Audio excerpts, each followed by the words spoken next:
Hello and welcome to my new video.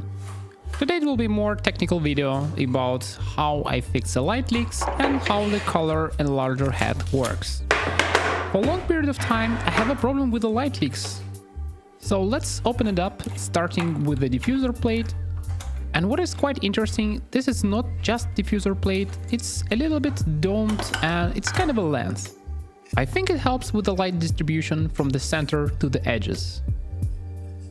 Next step, remove the reflector gate for 120 film.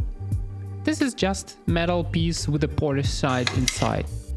As you can see in this enlarger, I have two frames for 120 and 35mm. And for 120 you have additional diffuser, and for 35 light just passing through this hole in a reflector box and bends around, and you have one diffuser layer on top. In this video I will also show a little bit how it works from inside, so keep watching. I have a problem with this foam, and to get into this foam I from the beginning thought I needed to disassemble the whole top part, but unfortunately this is not the case and it's much easier than you think. For example, if something is broken on this enlarger, it's quite easy to fix. You can remove all of these knobs and replace them with the new ones. And I think in terms of parts, quality and how it works, this type of enlargers for this price on eBay, it's quite handy and really cool. And for me, as an engineer, it's really interesting to see what is actually worked over time and what is actually falling apart. For example, I don't really like the switch and how it's implemented there. And you can see over the time, some problems just multiplicate themselves and die eventually really fast. But some of the decisions what the company make actually quite nice and I really like them. For example, for me it was extremely logical to remove the top cover, and you will see everything what is inside this enlarger. And only one thing what is this cover holding, it's a front plate, and most of the things for this cover is just for good looking enlarger and make something like a box around the whole construction.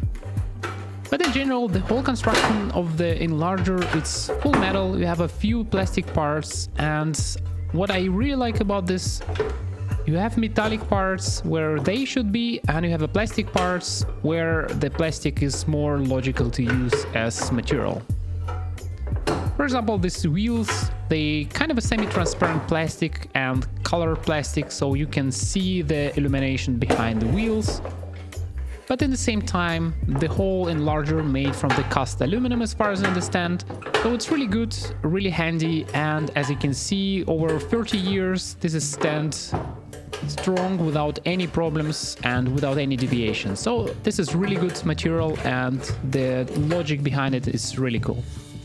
So after I remove the front plate, you get full access to the wheels, and you also can see there it's just pure mechanics, and all of the screws actually fixed there, and I think it's one of the more pristine things in my enlarger.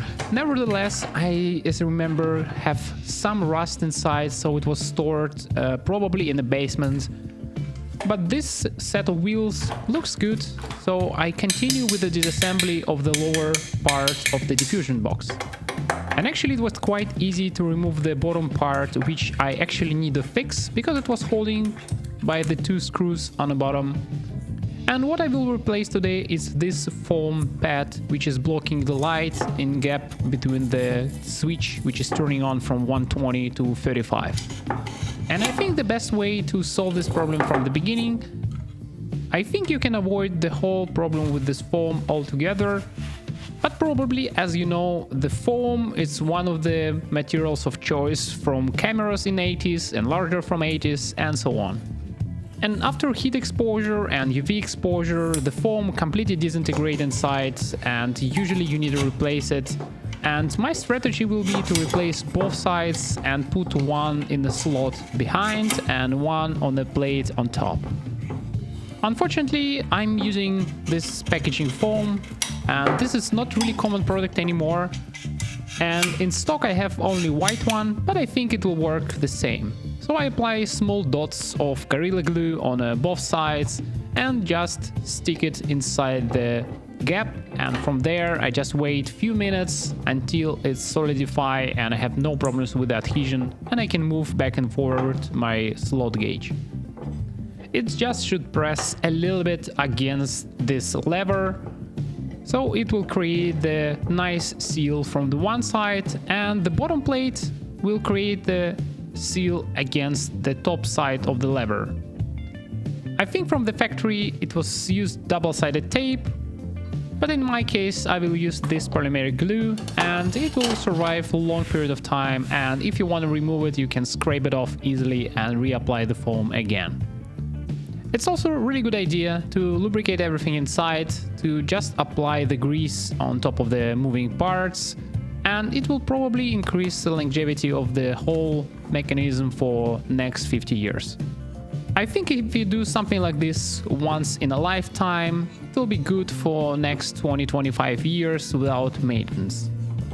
So in the next step, I will assemble everything back, and this is quite easy process. You just need to put the screws back, and you already know which is the fastest way to assemble everything and how to align stuff, because you already know how everything works inside.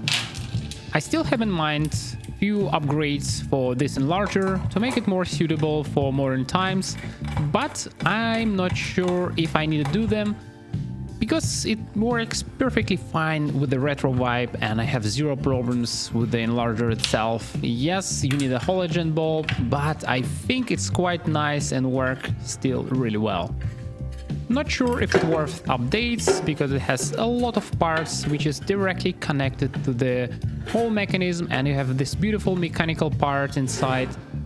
For example, let's check out this light box. Inside this light box, I think you have one IR filter, and you have additional lever to put additional 6060 filter in front of the lens.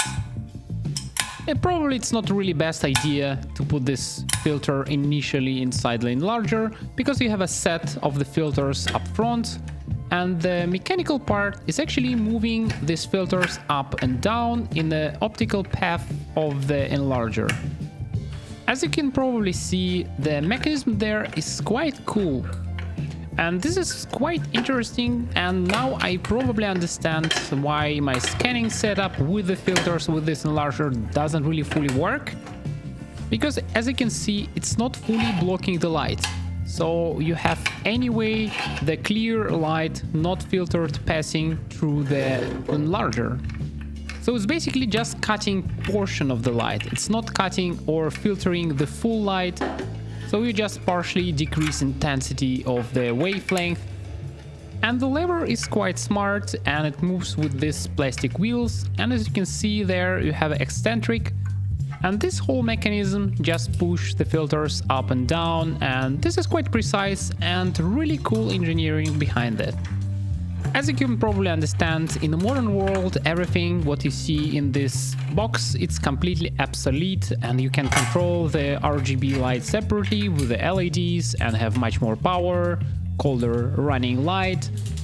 And in the same time, I really like these old designs because they a little bit overcomplicated, and at the same time you can see that a lot of people put the work inside this Enlarger, and you can understand because in, for example, 80s I think it cost a lot of money.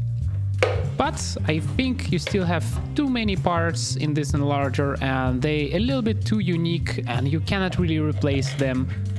So if you're choosing the new one, I think it's most important to look on the conditions of the glass inside the Enlarger, and also to look on the conditions of the knobs. It should feel smooth, and small parts of rust probably not a big deal, because the construction of the filters there, as you can see, it's more or less stainless steel, and you have a plastic parts. Probably you can ruin it completely, but I think if it was stored at least in some decent condition, it will be fine. As a final part, I will put all the knobs back in the proper order, also check all functionality of the Enlarger, and also put the diffusion boxes inside for 120 film. And while I'm disassembling this Enlarger, I actually understand why I don't really like the modern approaches in the Enlargers. Yes, for example, this is LEDs and really cool, But I completely don't like aesthetics, how it works, how it looks. You have too many cables in a darkroom, you have too many knobs, you have an ugly looking box usually made from 3D printer, or even worse with a strange looking metallic part. And I even don't want to start with a controller, so I think we can improve a lot in this field. And with the modern CNC machining and a lot of mechanics, you can do much better things. So let's check if my fix works. As you can see, I have a proper wide ceiling between this knob. And now I don't really have a huge light leak which is going through this hole, so I don't need the tape anymore. And it looks a little bit better. And I hope you really like what I did here with this enlarger, and I hope it will help someone to choose proper one and fix some of the problems with the enlarger. As always, thank you for watching. This was a technical video a little bit, so in the next videos I will continue printing. So thank you for watching and see you in the next videos.